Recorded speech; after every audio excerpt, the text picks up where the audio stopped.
आज 14 अगस्त है, दिन शुक्रवार। यह है पटना समाचार। ये जानते हैं आज की 30 फटाफट बड़ी खबरों को। भरत तिवारी एनकाउंटर मामले में मुख्यमंत्री सम्राट चौधरी ने पीड़ित परिवार के एक सदस्य को सरकारी नौकरी देने का ऐलान किया है। न्यायिक जांच आयोग ने अपनी रिपोर्ट सौंप दी है। इससे पहले 24 जुलाई को पीड़ित परिवार ने मुख्यमंत्री से मुलाकात की थी। एनकाउंटर मामले में अब तक एक गिरफ्तारी हुई है। मुख्यमंत्री सम्राट चौधरी ने बीजेपी के मंत्रियों के साथ बैठक की। इस बैठक को लेकर आरजेडी ने कहा खेला होगा और सवाल उठाया कि बैठक में क्या हुआ, इसका खुलासा होना चाहिए। आरजेडी ने पूछा कि बैठक में बिहार के विकास की बात हुई या पार्टी के मुद्दों पर चर्चा हुई। वहीं जेडीयू ने दावा किया कि एनडीए में ऑल इज वेल है। पावर स्टार पवन सिंह को लेकर राधे मां ने भविष्यवाणी की है कि उन्हें जल्द ही प्यार करने वाली दूसरी पत्नी मिलेगी। इस दौरान पवन सिंह ने राधे मां के पैर छुए। इसके बाद सोशल मीडिया यूजर्स ने प्रतिक्रिया देते हुए पूछा, ज्योति भाभी खराब थी क्या? वैशाली में मॉर्निंग वॉक पर निकले एक ठेकेदार की हत्या कर दी गई। जान बचाने के लिए भागने के बावजूद अपराधियों ने उसका पीछा किया। बताया गया कि रास्ते को लेकर रंगदारी मांगी गई थी और पिछले 1 महीने से जमीन को लेकर विवाद चल रहा था। मुंगेर में 3 साल के बच्चे को 3 लाख रुपए में बेचने का मामला सामने आया है। चॉकलेट का लालच देकर एक नाबालिग ने बच्चे को बुलाया था। भोजपुर से करीब 4 घंटे में 250 किलोमीटर दूर बच्चे को बरामद कर लिया गया। मामले में 5 लोगों को गिरफ्तार किया गया है। नालंदा में एक दंपति ने आरोप लगाया कि बेटा होने के बावजूद अस्पताल ने उन्हें बेटी थमा दी। मामला वर्ष 2023 में बच्चे के जन्म से जुड़ा है। मामले में कार्रवाई नहीं होने पर दंपति ने हाई कोर्ट का रुख किया। हाई कोर्ट ने अस्पताल का लाइसेंस 3 साल बाद रद्द कर दिया। सिवान में प्रभात फेरी के बाद करीब 30 छात्राओं की तबीयत बिगड़ गई। तेज धूप और उमस के कारण छात्राओं को चक्कर आने लगा, जिसके बाद अफरा तफरी मच गई। सभी छात्राओं को पीएचसी में इलाज कराया गया है।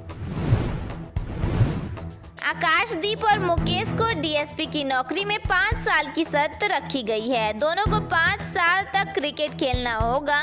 नियम तोड़ने पर उनकी सेवा पर असर पड़ सकता है। दोनों की नियुक्ति खेल प्रतिभाओं को नौकरी देने की नीति के तहत की गई है।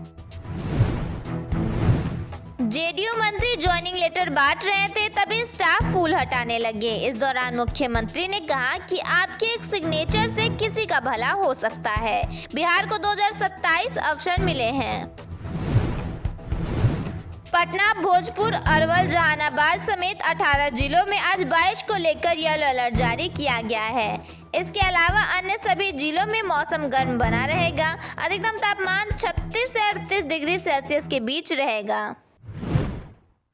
बिहार सरकार ने 7 निश्चय 3 के तहत कुशल युवा कार्यक्रम को 2026-2031 तक विस्तारित किया है।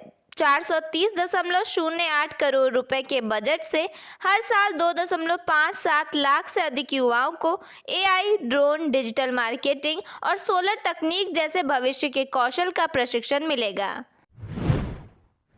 प्रधानमंत्री ई बस सेवा योजना के तहत पटना के बेली रोड पर 10 नई इलेक्ट्रिक बसों का परिचालन शुरू हो गया है। यह बीएसआरटीसी की हरित परिवहन पहल का हिस्सा है, जिसका उद्देश्य राजधानी में प्रदूषण कम करना और यात्रियों को आधुनिक, आरामदायक सार्वजनिक परिवहन विकल्प देना है। इन बसों में जीपीएस ट्रैकिंग और सीसीटीवी कैमरे, आपातकालीन स्थिति के लिए पैनिक बटन, दिव्यांगजनों के अनुकूल विशेष सुविधा रहेगी। इसका परिचालन गांधी मैदान से दानापुर और अन्य प्रमुख मार्ग पर हो रहा है। केंद्र सरकार ने ओला, उबर और रैपिडो जैसी कैब एग्रीगेटर कंपनियों को राइड बुकिंग के समय एडवांस टिप या एक्स्ट्रा पैसे मांगने वाले फीचर्स को तुरंत हटाने का निर्देश दिया है। मोटर व्हीकल एग्रीगेटर गाइडलाइन के तहत अब टिप केवल यात्रा पूरी होने के बाद ही स्वैच्छिक रूप से दी जा सकेगी। बिहार में शिक्षक बनने का सपना देख रहे अभ्यर्थियों के लिए खुशखबरी आई है। बिहार विद्यालय परीक्षा समिति द्वारा माध्यमिक शिक्षक पात्रता परीक्षा का 2026 का आयोजन किया जा रहा है। बिहार बोर्ड ने जानकारी दी है कि परीक्षा के लिए ऑनलाइन आवेदन 17 अगस्त 2026 से शुरू होंगे। बोर्ड की ओर से फिलहाल सिर्फ आवेदन शुरू होने की जानकारी सामने आई है।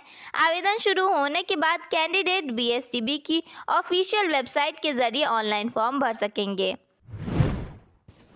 बिहार में बीपीएससी टीआरई 4 शिक्षक भर्ती को लेकर अभ्यर्थियों का आंदोलन एक बार फिर तेज होने जा रहा है। टीआरई 4 का विज्ञापन जारी करने समेत विभिन्न मांगों को लेकर अभ्यर्थियों ने 18 अगस्त 2026 से पटना में आमरण अनशन शुरू करने का ऐलान किया है। आंदोलनकारियों की प्रमुख मांगों में टीआरई 4 का विज्ञापन तत्काल जारी करना और शिक्षा मंत्री मिथिलेश तिवारी के इस्तीफे की मांग शामिल है। बिहार को लेकर मौसम विभाग ने नया अपडेट जारी किया है। 14 से 16 अगस्त के बीच राज्य के कई हिस्सों में तेज आंधी, बारिश और बिजली गिरने का खतरा बना रहेगा। इस दौरान 30 से 40 किलोमीटर प्रति घंटे की गति से हवाएं चल सकती हैं। 14 और 15 अगस्त को कई जगहों पर हल्की से मध्यम बारिश और हवा का येलो अलर्ट रहेगा। 16 अगस्त को स्थिति थोड़ी गंभीर हो सकती है। इस दिन 16 जिलों में ऑरेंज अलर्ट जारी किया गया है। बिहार के शिक्षा मंत्री मिथिलेश तिवारी ने साफ कर दिया है कि टीआरई 4 भर्ती परीक्षा से पहले एसटीईटी का रिजल्ट आएगा। एसटीईटी पास करने वाले अभ्यर्थी ही टीआरई 4 की परीक्षा में शामिल हो सकेंगे। बिहार पुलिस की सामान्य ड्यूटी में अब AK-47 इंसास और SLR जैसे असॉल्ट हथियारों का इस्तेमाल नहीं होगा। पुलिस मुख्यालय ने भीड़ नियंत्रण और कानून व्यवस्था की ड्यूटी के लिए नए निर्देश जारी किए हैं। इन हथियारों का इस्तेमाल अब केवल गंभीर और विशेष परिस्थितियों में ही किया जाएगा। प्रशांत किशोर बांकीपुर सीट जीतने के बाद अब जनता से किए गए वादों को पूरा करने में जुट गए हैं। पिछले कुछ दिनों से वह अपने विधानसभा क्षेत्र में काफी एक्टिव दिख रहे हैं। इस दौरान उन्होंने लोगों से मुलाकात करने के साथ साथ मीडिया से बातचीत की। इस दौरान उन्होंने 4 ऐलान करने के अलावा मौजूदा सरकार पर तंज भी कसा। प्रशांत किशोर ने 10,000 युवाओं को प्राइवेट नौकरी दिलाने की बात कही है। उन्होंने युवाओं से कहा कि वे अपना अपडेटेड CV और बायोडेटा उनके ऑफिस में जमा कर दें। इसके अलावा बच्चों को प्राइवेट स्कूल में पढ़ाने की व्यवस्था करेंगे। प्रशांत किशोर ने राशन कार्ड और लोगों को मिलने वाले अनाज को लेकर भी दावा किया है। प्रशांत किशोर ने कहा कि अगर उन्हें 3 महीने का समय दिया गया तो कोई राशन कार्ड बनवाने के नाम पर रिश्वत नहीं ले सकेगा। उन्होंने यह भी कहा मुफ्त अनाज वितरण में करीब 30% की चोरी हो रही है और इसका हिस्सा विधायक, सांसद और अधिकारियों तक पहुंचता है। पीके के मुताबिक सरकार 5 किलो मुफ्त अनाज देने का दावा करती है, लेकिन गरीबों के हाथ में सिर्फ 4 किलो ही पहुंच रहा है। बिहार में छात्र आंदोलन के दौरान AK-47 से गोली चलाने के आरोप को लेकर सियासत तेज हो गई है। कार्रवाई नहीं होने का आरोप लगाते हुए आरजेडी ने 19 अगस्त को पटना में मार्च निकालने का ऐलान किया है। तेजस्वी यादव ने कहा कि बिहार को पुलिसिया स्टेट नहीं बनने दिया जाएगा। बिहार में राजगीर के बाद एक और मॉडर्न क्रिकेट स्टेडियम बनकर तैयार होने वाला है। पटना जिले का मोइनुल हक स्टेडियम जल्द ही नए रूप में दिखने वाला है। इसका निर्माण लगभग 500 करोड़ रुपए की लागत से कराया जाएगा। इस पुनर्विकास का खर्च भारतीय क्रिकेट कंट्रोल बोर्ड यानी BCCI उठाएगा।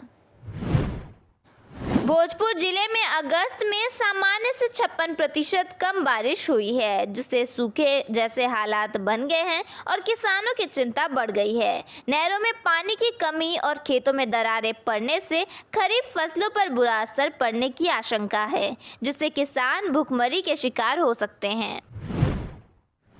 सिवान में कृषि विभाग मिट्टी की उर्वरा शक्ति बढ़ाने के लिए जैविक खेती को बढ़ावा दे रहा है। इसके तहत 1500 वर्मी कंपोस्ट पीट और 8 गोबर बायोगैस प्लांट स्थापित किए जाएंगे, जिस पर किसानों को 50% अनुदान मिलेगा।